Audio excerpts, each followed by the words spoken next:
I kicked open my front door, the $748 electric bill clenched in my fist, and stalked across the lawn to where my neighbor Karen, our glorious HOA president, was unplugging her new Tesla. I didn't say hello, I just pointed at the charger and said, "We're done here. You're not stealing another damn watt from me." But before I was that guy, the one marching across his lawn, ready to start a suburban war, I was probably the most boringly predictable man in our entire subdivision. My life ran on blueprints and schedules. See, I'm a structural engineer. That's a fancy way of saying I spend my days making sure buildings don't fall down. It's a job built on unforgiving math and the beautiful, simple laws of physics. You can't sweet-talk gravity. You can't negotiate with a weak support beam. Things are either right or they're wrong. They either stand or they fall. I love that. I built my entire life on that same principle. Find a solid foundation and don't mess with it. My foundation is my family. My wife, Sarah, is the real hero in our house. She's a middle school teacher, which means she has the patience of a saint and a built-in radar for nonsense that I'll never possess. She's the one who wrangles the beautiful, swirling chaos of our life into something that makes sense. She's also the one who handles our money. Sarah is the queen of the budget spreadsheet. Every dollar has a name and a job, and for years our financial life was this calm, predictable ocean. The mortgage payment, the car loan, the grocery bill, they were all known quantities, waves that came in and out on a reliable tide. And part of that reliable tide was our electric bill. It was a rock. For as long as I can remember, it floated right around the $200 mark. In the dead of a Texas summer, when the AC was humming 24/7, maybe it would creep up to $250. In the spring, when we could leave the windows open, it might dip to $180. It was a number I never had to think about, a piece of the puzzle that always fit. It was boring, and it was perfect. Then there's our son, Leo. He's 16, which means he communicates mainly through a series of grunts and memes I don't understand. But the kid's a genius. While I see the world in steel and concrete, Leo sees it in circuits and code. His bedroom looks like a NASA command center got into a fight with a computer repair shop. He can diagnose a problem with my laptop just by the sound it's making.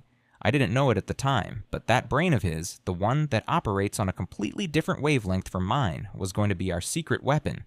My own little corner of the world, my escape pod from all the noise, was the garage. Well, half of it. The other half was for Sarah's car, but my half was sacred ground. It was my workshop. To anyone else, it was just a mess of wood, tools, and sawdust. But to me, it was my cathedral. It's where I build guitars.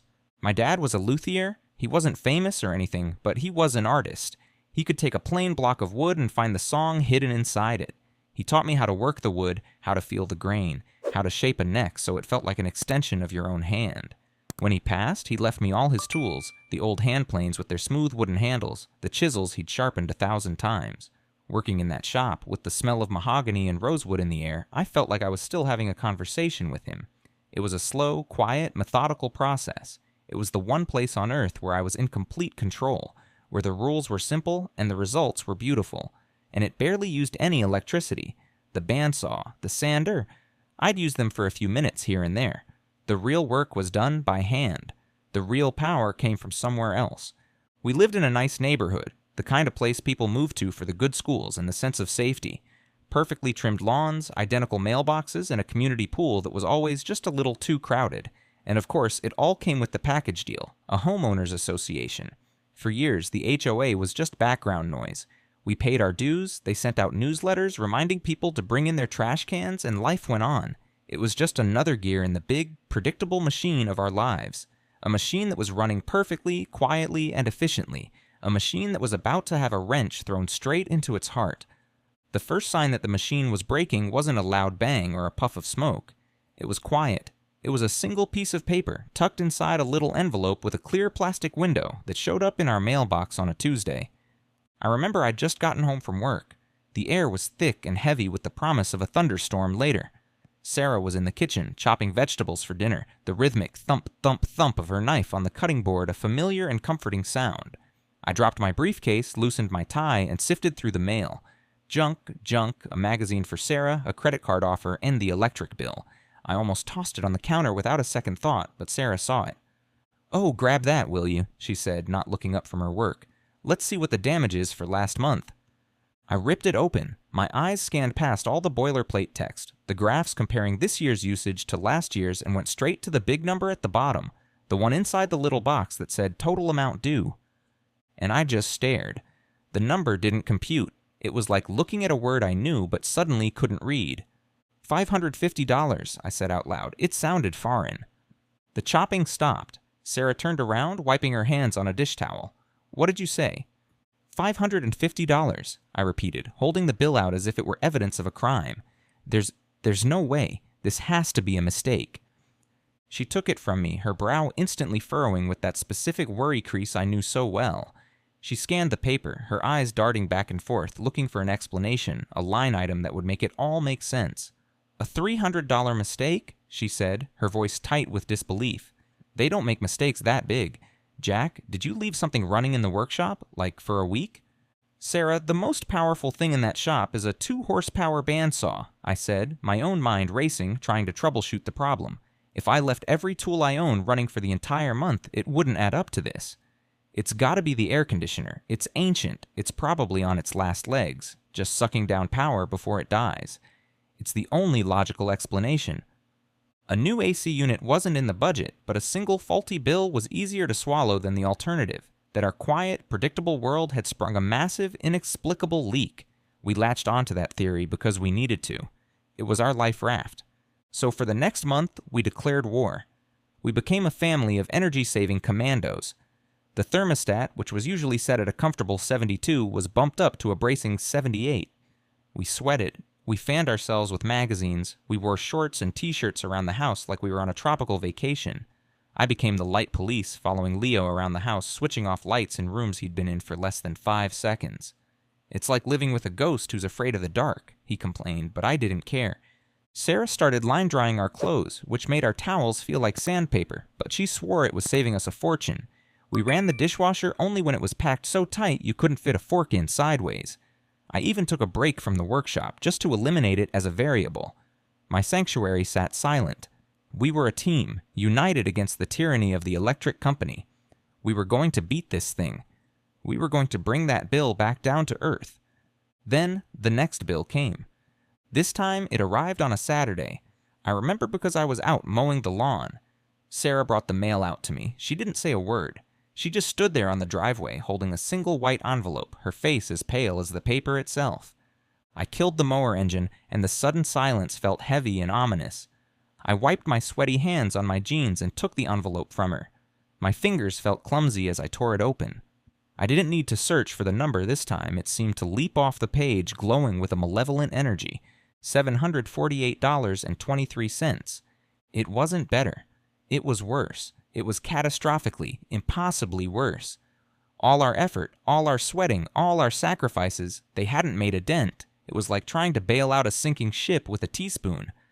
I looked at Sarah. Her shoulders were slumped. The fight was gone from her eyes, replaced by a quiet, hollow fear. "How?" she whispered, and the sound of her voice broke my heart. "How is that even possible? We can't do this, Jack. We can't. That's more than our car payment. I don't understand what's happening." She wasn't just worried about the budget anymore. This was something different. This felt like a violation. It felt like our home, our safe and predictable sanctuary, had been invaded by something we couldn't see and couldn't fight. I stood there on my perfectly manicured lawn, in the heart of my perfectly ordered life, holding a piece of paper that proved it was all an illusion. The engineer in me was stumped. The rational part of my brain that always looked for logical solutions had hit a solid brick wall. But the husband in me, the one watching his wife's sense of security crumble into dust, that guy knew this was no longer a problem to be solved. This was a fight, and I had no idea who I was fighting. My first call was back to the power company. This time, I wasn't asking, I was demanding. I explained my late-night experiment, the fact that the meter was spinning even when my house was a cold, dark box. I insisted they send a technician out, and I didn't care about the fee. I needed a professional to either confirm I was losing my mind or confirm that something was fundamentally broken. They sent a guy named Dave, a senior technician with a seen-it-all-before look on his face. He wasn't like the last kid. He listened intently as I laid out the whole story. The 2 massive bills, my energy-saving crusade, the experiment with the main breaker. He nodded slowly, stroking his chin. "Okay," he said, "that ain't normal. Let's have a look." He spent a solid hour at my house. He ran diagnostics on the meter that were far more advanced than the remote test. He checked the connections at the service panel. He walked the property line. Finally, he came back to the front porch where I was nervously waiting, and he took off his hat and wiped his brow. "Well, Mr. Monroe, I've got good news and bad news," he said. "The good news is your meter is in perfect working order. It's accurate to the watt." "And the bad news?" I asked, though I already knew the answer. "The bad news is your meter is in perfect working order," he repeated, a hint of sympathy in his voice, "which means it's accurately recording the electricity that's flowing through it. And you're right, even with your main breaker off, there's a slow, steady draw. It's not a lot, but it's constant. It's like a leaky faucet, but with electricity." "So what does that mean?" I asked. He let out a long sigh. "It means that somewhere between the pole and your breaker box, power is going somewhere else, and our responsibility ends right here," he said, tapping the glass face of the meter. "Once it passes this point, it's on your property, and it's your problem. My official report will say the meter is fine. I'm sorry, son. I'd look into getting a real good electrician out here to trace your lines, and I mean a real good one." He left, and his words echoed in my ears. It's your problem. I was on my own. That night, after Sarah and Leo were asleep, the engineer in me came roaring to life. My house became a laboratory. My breaker box was the subject. I grabbed a legal pad and a pen, drew a rough diagram of my panel, and began the most tedious process of elimination I could imagine. First, I shut off every single breaker in the box, every bedroom, the kitchen, the water heater, the AC unit, everything. Then, I went outside with my phone and took a time-stamped photo of the meter reading. I waited exactly 1 hour, went back out, took another photo, the numbers had climbed. Okay, so the phantom draw wasn't coming from a specific circuit, it was bypassing them all. This confirmed the problem was between the meter and the breaker panel. But how? My mind was a flurry of schematics and possibilities. A frayed wire underground? A short circuit? It seemed unlikely to be that consistent. An underground line heating a small patch of earth? Possible, but the draw was too steady. My gaze kept drifting next door, to Karen's house, to the brand new gleaming white Tesla that was either in her driveway or silently gliding through the neighborhood, a rolling testament to her superior taste and financial success. And to the charging station, installed right on the edge of her property, just feet from where my own power line came into the house. The idea was insane. It was the kind of thing you see in a movie, not in a quiet suburban neighborhood. It was paranoid. It was accusatory. It was also the only theory that fit all the facts. I knew I couldn't just march over there. I needed proof. Irrefutable proof. I waited until well after midnight, until the last lights in the neighborhood had gone out. The moon was a sliver, which was perfect. I pulled on a dark hoodie, grabbed a powerful flashlight and a pair of thick leather work gloves, and slipped out the back door. I felt like a spy in my own backyard. My target was the thicket of rose bushes on the side of the house, Sarah's pride and joy, and the one landscaping task I always put off because I hated the thorns. The main power conduit from the street was buried right behind it. Crouching in the dark, I started carefully pulling back the thorny branches. They snagged on my hoodie, scratched my arms. It felt like the house itself was trying to keep me from seeing the truth. And then my flashlight beam found it. My breath caught in my throat. It wasn't a frayed wire. It wasn't a messy amateur job. It was a thing of terrifying professional beauty. A sleek weatherproof junction box was expertly spliced into the main armored cable that fed my house, the section of cable before the meter. This was critical. It meant any power diverted from this box would be measured by my meter before it ever had a chance to get to my house. From the side of the box, another thick, armored cable, clearly new, snaked down and disappeared deep into the dirt, heading in the unmistakable direction of Karen Peterson's driveway. I wasn't crazy. I was being robbed. A cold, clean rage washed over me. It was the anger of an engineer who'd found a fatal flaw in a system that was supposed to be perfect. All the stress, the sleepless nights, the look of fear on my wife's face, it all coalesced into a single, hard point of clarity. I knew who my enemy was. The next afternoon, I was in my workshop, trying to distract myself by sanding a guitar neck, but my hands were shaking too much. I was just waiting. Stewing. Then I heard it. The faint electric whir. I looked out the window, and there she was, pulling her pearl-white Tesla into her driveway. She got out, elegant in a yoga outfit that probably cost more than my first car, and unplugged the charger. Showtime. I didn't storm out, I didn't run, I took a deep breath, set the guitar neck down, and walked out my front door. I walked with the unshakable certainty of a man who has the facts on his side. I strode across my lawn, right onto the edge of her perfectly manicured driveway, and that's when she saw me. Her face immediately shifted into that condescendingly sweet mask she wore. "Jack, how are you?" I didn't answer her question. I just pointed at the charger, the black cord still dangling from the unit. "I think I've been paying for that," I said. The smile didn't fade. It shattered. For one beautiful, fleeting second, I saw it all in her eyes.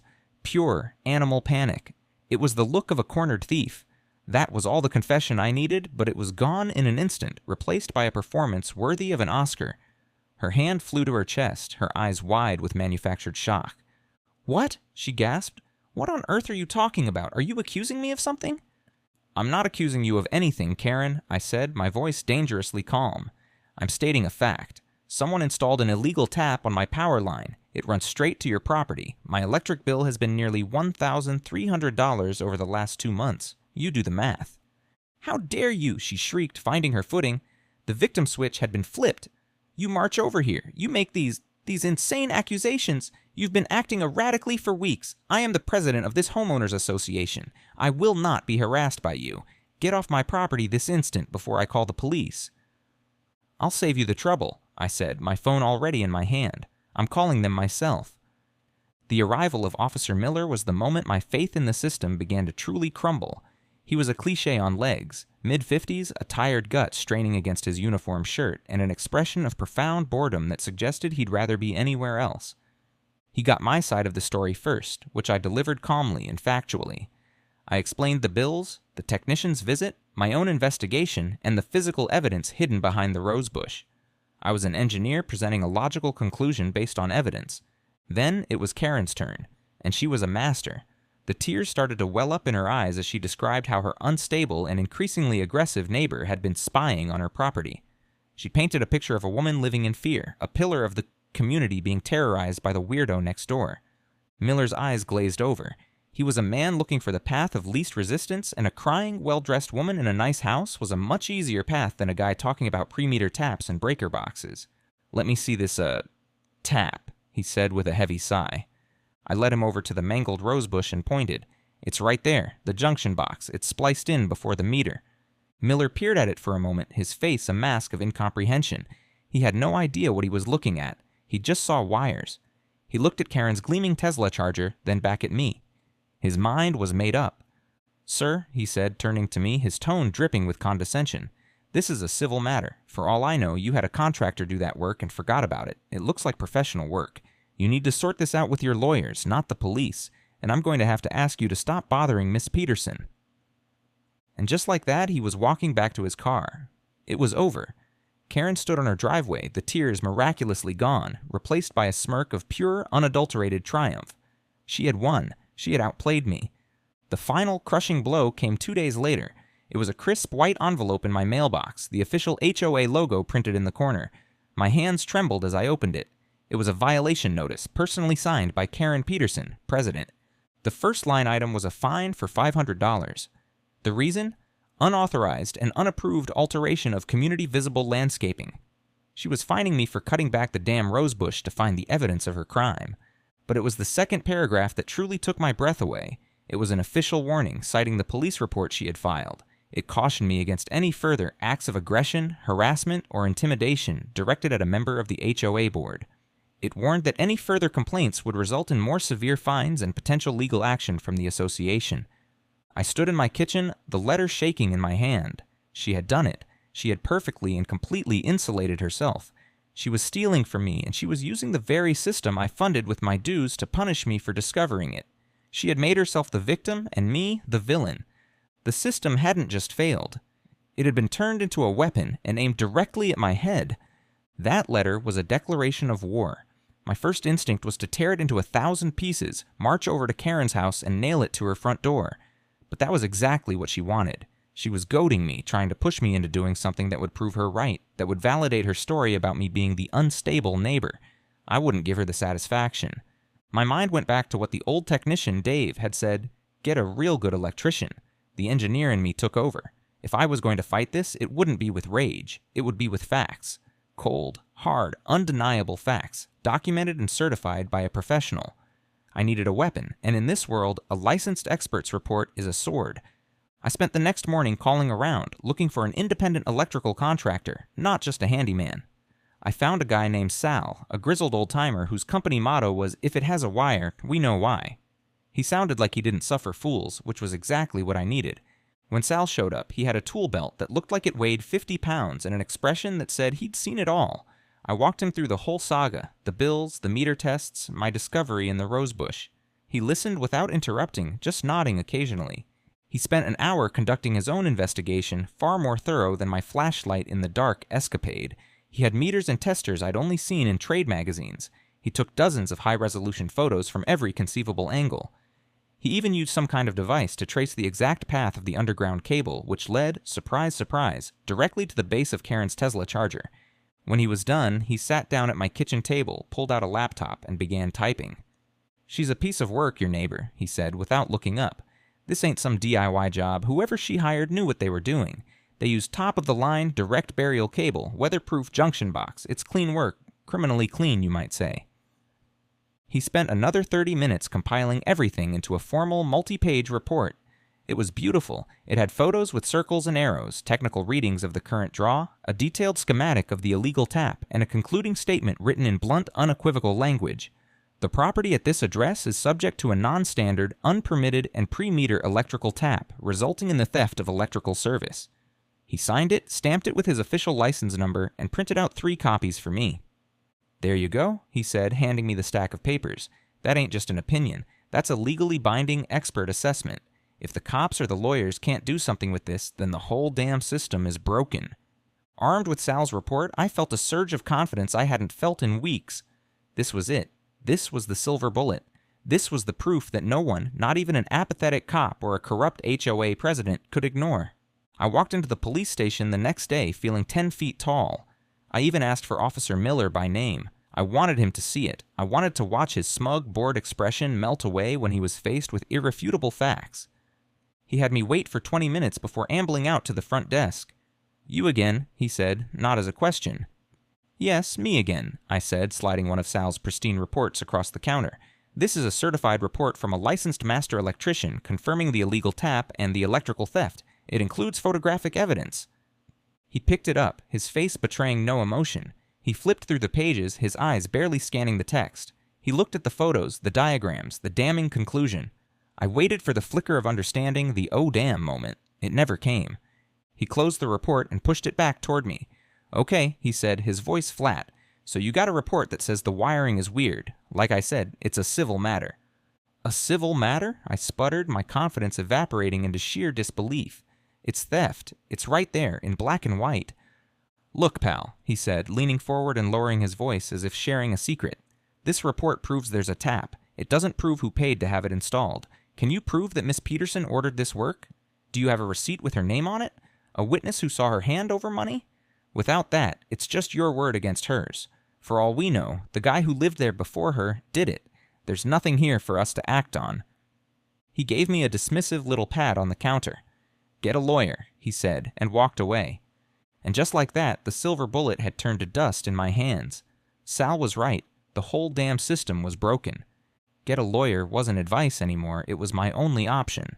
I found a guy named David Chen through a local referral service. He was young, sharp, and when I laid out the whole story in his impeccably neat office, he got a look on his face that was a satisfying mixture of professional outrage and undisguised glee. He was a bulldog who had just been handed a very juicy steak. "This is astonishing," he said, pacing in front of his window that overlooked the city. "The sheer, unmitigated gall, using the HOA to fine you for finding the evidence. It's a classic bully move. They think if they punch back hard enough, you'll just curl up and go away." He took my case on the spot. His first move was to draft a formal, terrifying-looking legal demand letter. It was addressed to Karen and sent via certified mail. It detailed the theft, attached Sal's entire report, and demanded the immediate removal of the tap and full reimbursement for the stolen electricity, now calculated to be over $1,800, plus Sal's fee and a portion of my preliminary legal costs. It gave her 10 business days to comply, or we would file a lawsuit. It was a powerful, aggressive move. I felt like I finally had a champion in my corner. We waited.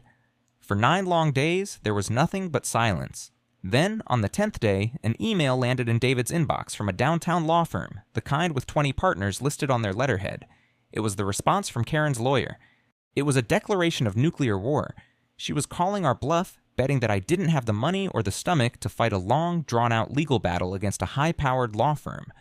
And the worst part? She was probably right. David told me that fighting this in court could take a year and cost tens of thousands of dollars, with no guarantee of winning without that final, crucial piece of evidence linking her directly to the installation. I had one last, desperate idea. The HOA.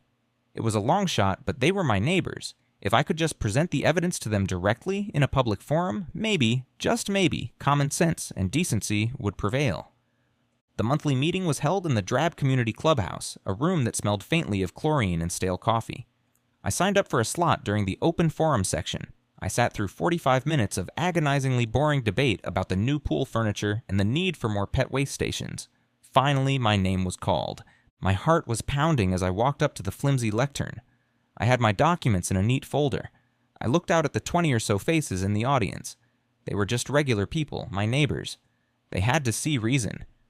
"Good evening," I started, my voice a little shaky. "My name is Jack Monroe. I live at 112 Oak Drive. I'm here tonight to discuss a serious issue of property damage and utility theft that affects the integrity of our community." I didn't get any further. A sharp bang echoed through the room as Karen, sitting at the head table like a bored monarch, slammed her gavel down. "Thank you, Mr. Monroe," she said, her voice dripping with syrupy condescension.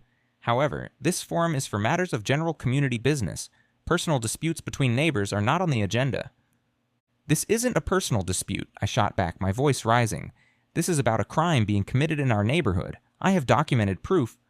"That is your opinion," she cut in smoothly. "And you are out of order. This matter is not relevant to the board. We are moving on to the treasurer's report." She nodded to the person sitting next to her, and as if on cue, my microphone went dead. I stood there, my mouth open, holding my useless folder of evidence. The treasurer started droning on about account balances. A few people looked at me with pity, but most just stared straight ahead, desperate to avoid making eye contact. No one said a word. I had been silenced, publicly, completely. I walked out of that clubhouse and back to my car, the sound of my own footsteps echoing in the quiet parking lot. Every official door had been slammed in my face. The police, the legal system, even my own neighbors, they were all useless. I was trapped. She had built a fortress of lies and bureaucracy around herself, and I was on the outside screaming into a void. And every single day, the meter on the side of my house kept spinning, a tiny digital reminder that I was losing. David Chen's office was on the 15th floor with a big picture window that looked out over the city. On any other day, it would have been an impressive view. But that afternoon, all I saw was a long, long way to fall. The air in the room was thick with the smell of expensive coffee and failure. We were out of moves. "We can file the lawsuit," David said, leaning back in his leather chair. He wasn't the same energetic bulldog I'd first met. He looked tired. He looked like a man who was about to give his client some very bad news. "But you need to be prepared. Her lawyer will file a motion to dismiss. We'll fight it. They'll bury us in discovery requests. We'll answer them. They'll depose you, Sarah, probably Leo. They'll try to paint you as a disgruntled, obsessive neighbor. It's going to be a war of attrition, Jack, and it's going to be expensive." I just stared out the window. Sarah and I had had the talk the night before, the real talk, the one where she laid out the numbers on the kitchen table. The legal fees were already more than the money we'd lost on the electricity. The HOA fines were sitting there like a time bomb. Her stress level was through the roof. She was having trouble sleeping. She had begged me with tears in her eyes to just let it go. "It's not worth it, Jack," she'd said. "It's not worth losing our peace of mind. We'll figure out the money. Just make it stop." "I can't fight a war of attrition," I said, my voice sounding hollow and distant even to my own ears. "We don't have the money. She knows that. That's her whole strategy." "It's a damn good one," David admitted, sighing. "She's using your financial reality as a weapon." I felt a profound sense of defeat settle over me. It was a physical weight. I had been so sure that the facts would matter, that the truth was a solid thing you could build a case on. But I was wrong. The truth was useless if you couldn't afford to prove it. Karen had won.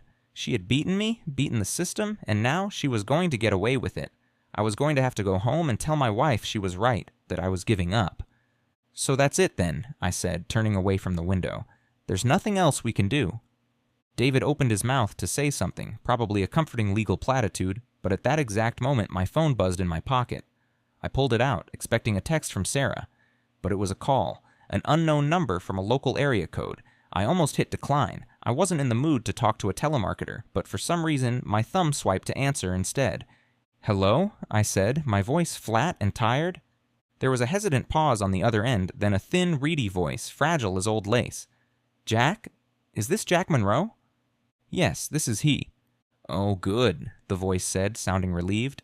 This is Maria Petrov, from 2 doors down, from number 116. I hope I'm not bothering you."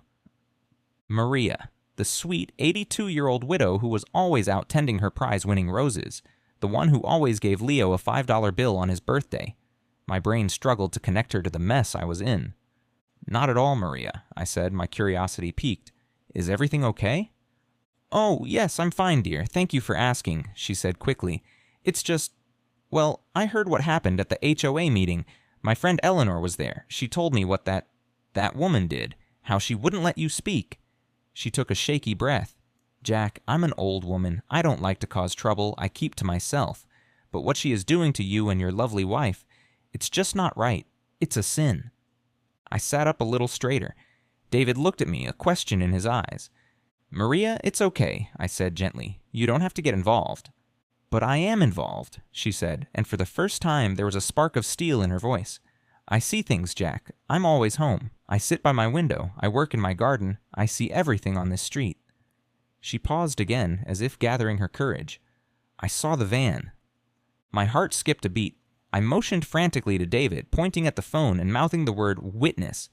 I hit the speakerphone button on my phone and set it on the desk between us. "The van?" I asked, trying to keep my voice steady. "What van, Maria?" "The electrician's van," she said. "It was a couple of months ago, right after she got that fancy new car. It was parked right out front for 2 whole days, a messy-looking white van. And the man, the electrician, he was working right there, by the fence line between your house and hers. I remember because he was trampling my azaleas." David leaned forward, his eyes locked on the phone. This was it, the missing link.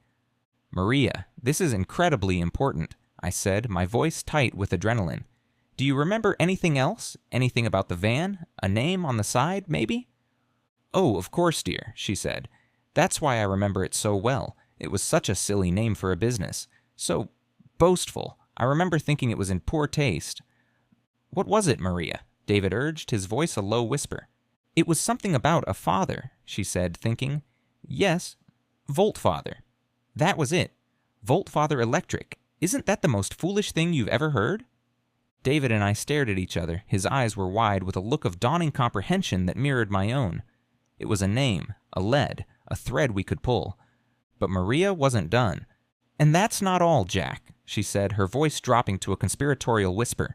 "The reason I know he was working for her is because I saw her pay him. I was out in my garden, pretending to deadhead my roses, you know. He finished up on the second day, and she came out to meet him right there by the fence. She looked around, all sneaky-like, and then she pulled a wad of cash out of her pocket and gave it to him. A thick wad of it. He didn't give her a receipt or anything. He just took the money, got in his silly van, and drove away." The air left my lungs in a rush. It felt like the floor had dropped out from under me, but instead of falling, I was flying. It was all there, a company name, a direct financial transaction, a credible witness. It wasn't just a theory anymore, it was a fact. "Maria," I said, my voice thick with emotion, "you have no idea what you've just done." "I just did what was right, dear," she said simply. "Now you go get that horrible woman." We hung up the phone, and the silence in David's office was electric. The despair was gone, incinerated by a single, stunning revelation from an 82-year-old gardener. David slowly stood up and walked to the window, but he wasn't looking at the view anymore. He was looking at a whole new battlefield.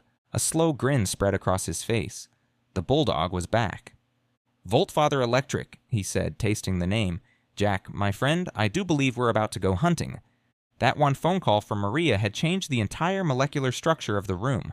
The air, once thick and stagnant with defeat, was now crackling with high-voltage potential. The despair had vanished, replaced by the sharp, clean scent of a hunt about to begin. David Chen was no longer a sympathetic counselor. He was a predator who had just caught the scent of blood. Before I had even fully processed the name, he was at his computer, fingers flying across the keyboard. "Voltfather Electric," he muttered, a grin playing on his lips. "Oh, you have got to be kidding me." He spun the monitor around so I could see it. It was a website that looked like it had been designed in 1998. The logo was a cartoonish, muscled arm holding a lightning bolt. The text was full of typos and bizarre, self-aggrandizing claims.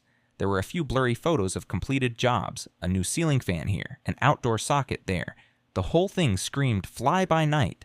This wasn't a master criminal. This was a guy working out of his van who probably spent more time thinking up his company's macho name than he did on his bookkeeping, and that made him vulnerable. "This guy is our entry point," David said, spinning the monitor back. He was pacing now, his mind working a mile a minute, connecting dots I couldn't even see yet. He's a small-time operator who takes cash. He's not going to have a high-priced lawyer on retainer.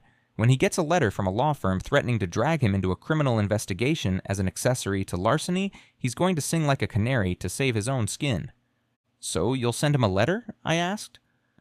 "Oh, we're going to do more than that," David said, holding up a finger. "We're not just going to react anymore, Jack. We're going to set a trap. We're going to build a cage of her own making around Karen Peterson and wait for her to walk right into it. And we're going to do it in 3 parts. He laid out the plan, and it was a thing of beauty, a multi-stage attack that was as elegant as one of my own structural designs. "Part 1, he began, "is for you.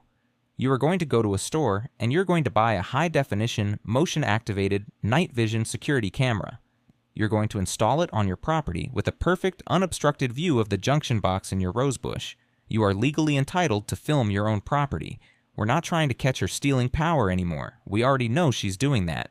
We're anticipating her next move. When we make our move, she's going to panic, and panicked people do stupid, desperate things. We're going to be ready to record the stupid, desperate thing." I nodded, a slow smile spreading across my face. It was perfect. Proactive, not reactive. "Part 2 is me," he continued. "I will draft a formal inquiry, not just a letter, to one Mr. Voltfather. It will be legally airtight. It will inform him that he is a material witness in a criminal and civil investigation.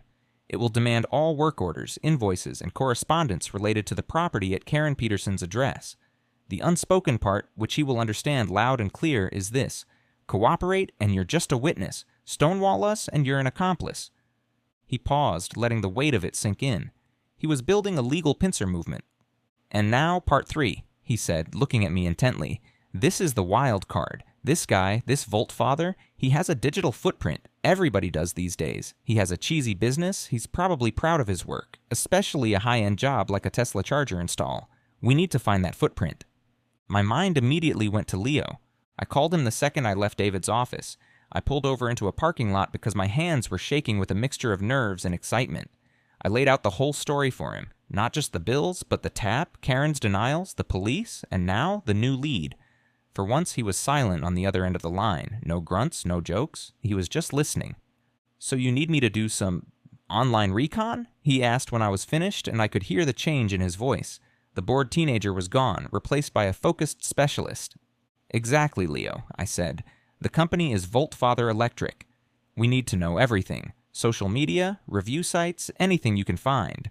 We're looking for any connection, any mention, any photo that ties him to Karen's house." "Consider it done," he said. The line went dead. I knew that somewhere, 1,000 miles away, a digital ghost was now being hunted by my son. The rest of the afternoon was a whirlwind of proactive energy. It felt incredible. For the first time in months, I wasn't a victim absorbing blows. I was a man preparing an attack. I went to the electronics store and bought the best damn security camera they had.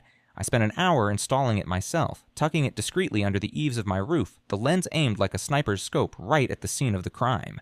The little blue light that indicated it was active felt like a tiny beacon of justice. The trap was set. That evening, as David was putting the final touches on his legal bombshell for the electrician, my phone rang. It was Leo. "Dad," he said, and his voice was electric. "You need to see this, right now. I'm sending it to your email." A second later, a notification pinged on my phone. I opened the email. It was a single screenshot. My breath caught in my chest. It was from Instagram. The profile belonged to one Voltfather Electric, and the picture was unmistakable. It was a glamour shot of Karen's pearl-white Tesla, gleaming in the sun, plugged into the charger. It was taken from the street, a proud showcase of his handiwork. But it was the caption that made my vision go blurry. It read, "Another happy client making the switch to green energy. Proud of how this clean install turned out. Powering up the future. Kjörk Tesla. Kjörk Go Green. Kjörk Electrician Life." And then I saw it. The final, beautiful, damning piece of the puzzle. At the end of his caption, the electrician had tagged her. Her public, personal, photo-filled Instagram profile. At Karen P. Best Life. He had tagged her. He had created a public, time-stamped photographic receipt of his work at her house and personally handed it to her online. It was the digital smoking gun. I forwarded the email to David with a single subject line: checkmate. We now had Maria's eyewitness account of a cash payment. We had the legal leverage to make the electrician talk. And now we had Karen's own social media presence tied directly to a photo of the crime scene by the very man who committed the crime for her. The cage wasn't just built anymore. The door was swinging shut. All we had to do was wait for the Queen to realize she was trapped. The days following Leo's discovery were the strangest I'd ever experienced. It was a period of intense, watchful silence. The war hadn't ended, but the battlefield had gone quiet. We had built this beautiful, intricate trap, and now all we could do was wait. Every time I saw Karen's pearl-white Tesla glide down the street, I didn't feel anger anymore. I felt a kind of predatory patience. I was a hunter in a blind, watching the prey graze, completely unaware that the season had changed. David Chen, however, was not waiting. He was reloading. He drafted a second legal communication to Karen's high-powered lawyer, and this one was no longer a request. It was a torpedo in the water. "It's a courtesy, really," David explained to me over the phone, though his voice sounded anything but courteous. "We're not asking for anything this time. We're notifying them. We're showing them a piece of the mountain of evidence that is about to fall on their client's head." The package he sent was a work of art. It contained 3 things. First, a formal sworn affidavit from one Maria Petrov detailing her eyewitness account of seeing the Voltfather electric van, the work being done, and most critically, the cash payment. Second, a crystal-clear color printout of the Instagram post from the electrician, complete with his proud caption and the digital tag, linking directly to Karen's own social media profile. And third, a copy of the formal, legally mandated request for documentation that was, at that very moment, being delivered to the Voltfather himself. It was a perfectly constructed message. It said, "We have a witness, we have a digital receipt, and we are coming for your contractor. This is your last chance to surrender before we kick in the door." We sent it, and then silence. A full day went by. No angry email from her lawyer, no smug strut down the driveway from Karen. The quiet was different now. It was heavier. It was the sound of someone realizing the walls are closing in. The alert on my phone went off just after 2 in the morning. It was a motion notification from the new security camera. I had the sensitivity set high, so at first I figured it was just a raccoon or a stray cat. I almost rolled over and went back to sleep. But something made me grab my phone from the nightstand. Sarah was sleeping soundly beside me. I slipped out of bed and went into the living room, my heart starting to beat a little faster. I opened the app and the live feed popped up. It was the side of my house, rendered in the ghostly black and white of infrared night vision. The rosebush, the siding, the junction box, it was all there, perfectly clear. And then a figure stepped into the frame. My blood ran cold. It was Karen. She was wearing a silk robe and slippers. Her hair was a mess. This was not the poised, perfect HOA president. This was a cornered animal, raw with panic. She was hunched over, moving furtively, constantly glancing back toward her own house, then up and down the dark, silent street. In her hand, she was holding a pair of heavy-duty wire cutters. I sat there on my couch, in the dark, watching on a tiny screen as my nemesis crept onto my property. It was surreal. She knelt in the dirt, her silk robe dragging in the mulch, and began frantically clawing at the base of the junction box, trying to expose the thick, armored cable. She was clumsy, desperate. She was trying to destroy the evidence. She was trying to sever the connection, to erase the crime, as if snipping a wire could somehow rewind time. After a few seconds of struggling, she got the thick cable into the jaws of the cutters. She was surprisingly strong. She put her whole body into it, grunting with the effort. There was a faint spark, a flicker of light that the night vision camera caught perfectly, and the cable went limp in her hands. She had done it. She had just committed felony destruction of property and criminal tampering, all while being recorded in flawless 1080i high definition. She scrambled back to her feet, gave one last paranoid look around, and then scurried back into the shadows of her own perfect house. I didn't move for a full minute. I just sat there, replaying the footage in my mind. Then I saved the video file to the cloud, sent a copy to my laptop, and emailed it to David. The subject line was simple. She took the bait. The next morning, David Chen walked into the police station. He didn't stop at the front desk. He didn't ask for Officer Miller. He walked straight up to the desk sergeant and said, "I need to speak with the chief of detectives or whoever is in command. My name is David Chen, and I have incontrovertible video evidence of a felony in progress." His tone left no room for argument. 10 minutes later, he was sitting in a small, sparse office across from a detective with tired eyes and a nameplate that read Sergeant Diaz. David didn't give her a long story. He didn't show her the electric bills or Sal's report. He just put his tablet on her desk, hit play, and let the video do the talking. I wish I could have been there to see it. David told me she watched the entire 2-minute clip without saying a word. She watched Karen creep into the frame. She watched her dig at the wires. She watched her cut the cable. When the video ended, she didn't sigh. She didn't call it a civil matter. She looked up at David, her expression now hard as granite. "You'll need to give us a copy of that file," she said, "and we'll need your client's statement. We'll take it from here." The counterattack was over. The wheels of actual justice, rusty and slow as they were, had finally begun to turn, and they were heading straight for Karen Peterson's front door. You'd think after David's visit to the police station, there would be some immediate, dramatic action. But the world doesn't work like that. For 2 days, nothing happened. An agonizing 48-hour silence. The sun came up, people mowed their lawns, and Karen even drove her Tesla to the community pool, walking with that same arrogant sway as if nothing had happened. For a terrifying moment, I started to doubt. Maybe her high-powered lawyer had somehow quashed it. Maybe the system was so broken that even video evidence of a crime wasn't enough. I was on edge, sleeping in 2-hour shifts, my phone always by my side. The shoe finally dropped on a sunny Thursday afternoon. I was in my workshop trying to focus on a piece of fretwork when the sound cut through the quiet hum of the neighborhood. It wasn't one siren, it was two, growing steadily closer until they were screaming right on our street. I peered out the workshop window and saw them. 2 police cruisers, lights flashing, pulling up directly in front of Karen Peterson's perfect manicured house. This was it. I didn't go outside. I just stood at my window, a silent observer. And I wasn't the only one. All up and down the street, front doors were cracking open. Neighbors who barely ever acknowledged each other were suddenly creeping out onto their porches, their faces a mixture of curiosity and concern. The neighborhood's finely tuned gossip network was firing on all cylinders.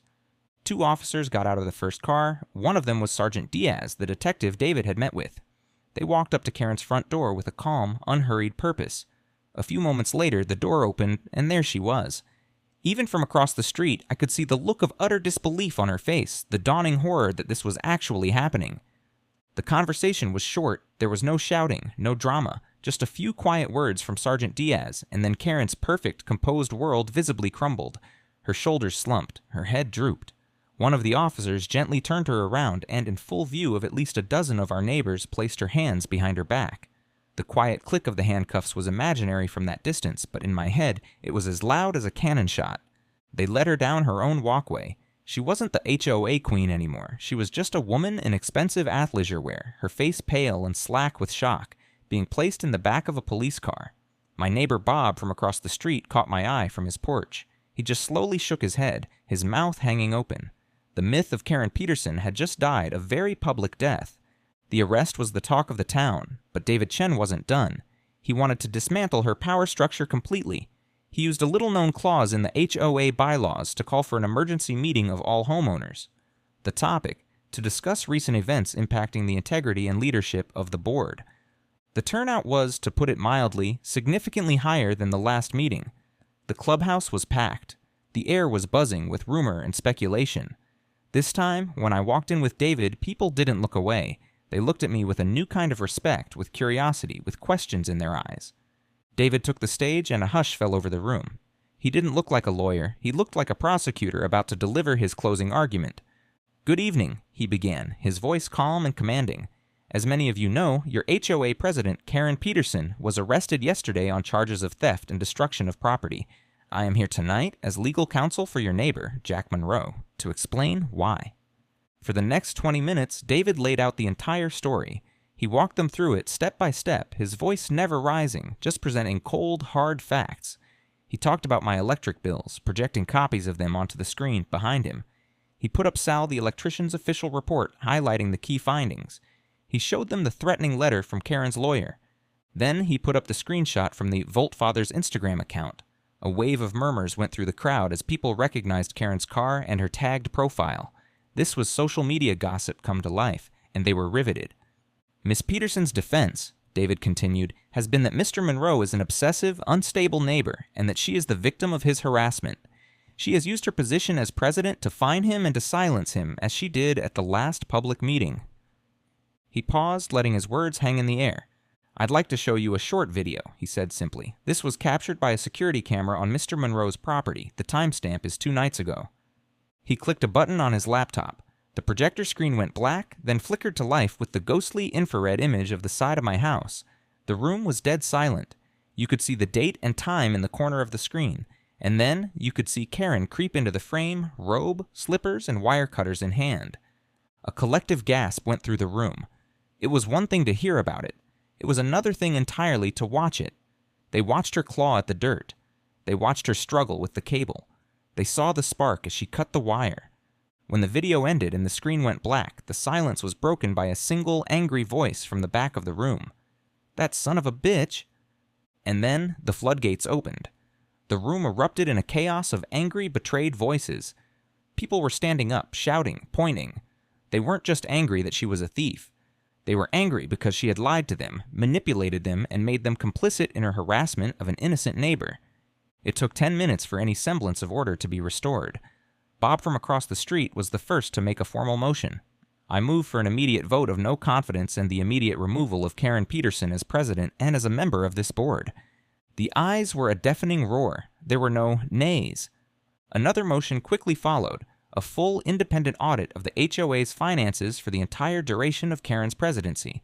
That, too, passed unanimously. And then, in a move that almost made me laugh out loud from the sheer irony of it, Bob nominated me to serve on the new interim board to help clean up the mess.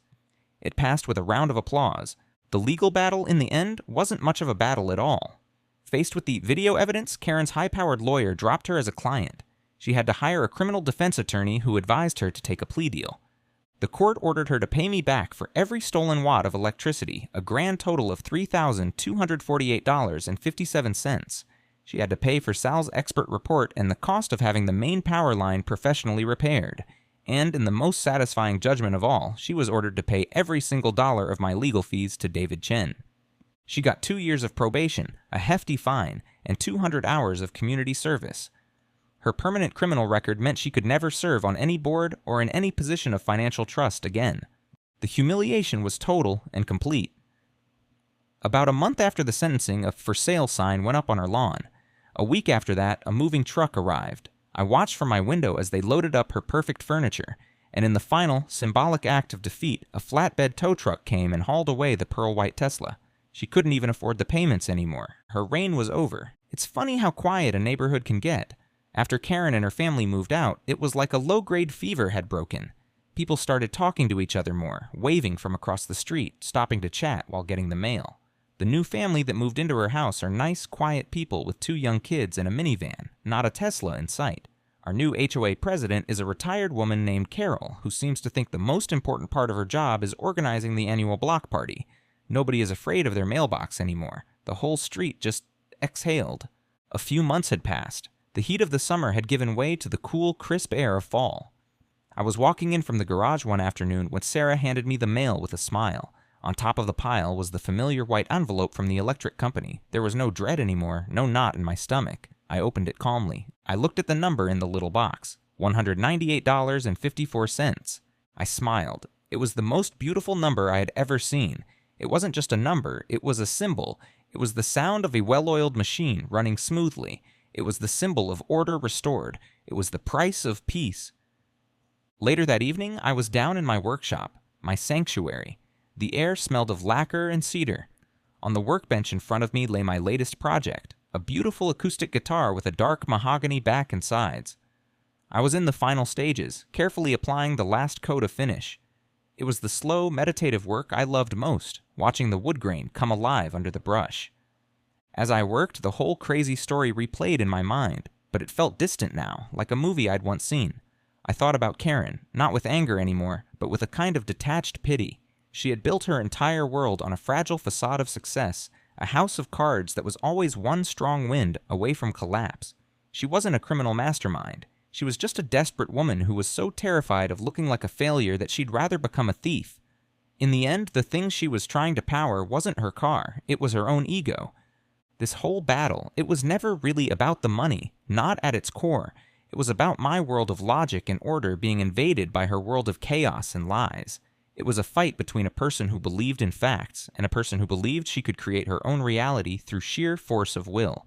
and for a long time, it looked like she was winning. But what I realized, standing there in the quiet of my workshop, was that I didn't win by becoming like her. I didn't win by yelling louder or by being more aggressive. I won by being exactly who I am. A quiet, methodical engineer. I won by collecting data, by eliminating variables, by building a case piece by piece until it was as solid and undeniable as a bridge support. She brought a soap opera to the fight, and I brought a blueprint, and in the end, the blueprint won. I looked down at my hands, one holding a fine-haired brush, the other steadying the neck of the guitar. These were the same hands that had methodically flipped breakers in a dark basement, the same hands that had carefully cut back thorny roses to uncover a crime, the same hands that had installed a tiny camera that became her undoing. They were hands made for building things. Guitars, yes, but also a case built on a foundation of irrefutable truth. I finished the final smooth stroke of the brush from the neck to the base. The work was done. The silence in the workshop was no longer just an absence of sound. It was different now. It was a deeper, more profound quiet. It was the peace you feel not when a storm passes, but when you know you're safe inside a house you built yourself.